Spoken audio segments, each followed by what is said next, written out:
Right, due to SIP's regulations, we've had to come up with a special rig for fishing the river.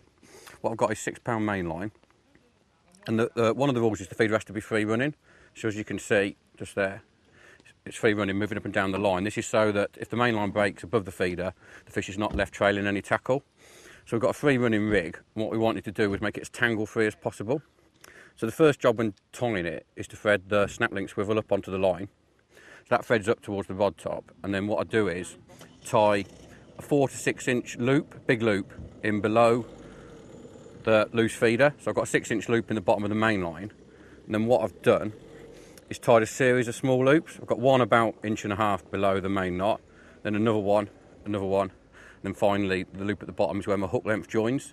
The idea is that this creates a stiff boom and stops the rig from tangling on the cast, so it keeps the hook length from getting caught around the actual feeder itself. It also acts as a shock absorber for the cast. What we've done to stop the feeder going down onto the hook length, just placed 2 number 4 stots. And we did try different types of rubber bead and stuff like that, but the advantage of the stots is, even when you're casting a long way, some of the pegs on the river lead 70-80 yard chucks, the stots don't move, they stay in place. So they act as a nice little shocker, so the feeder's always resting against them.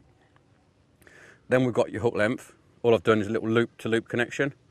You can see the loop, basically there's a loop in the end of the big loop, small loop in the hook length. Then I've got a hook length of about 60 centimetres.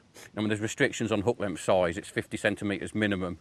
So we've been messing about basically using hook lengths anything between 50 centimetres and 1.5 meters, depending on the species we're fishing for. Lastly, we've got hook.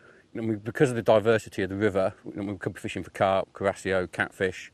We've been tying up a lot of different hook patterns, ranging in sizes from anything from like an 18 for catching little tiny fish to a 14 or even a 12 for catching carp up to sort of 6 kilo like we've had in practice. So that's the basics of the rig.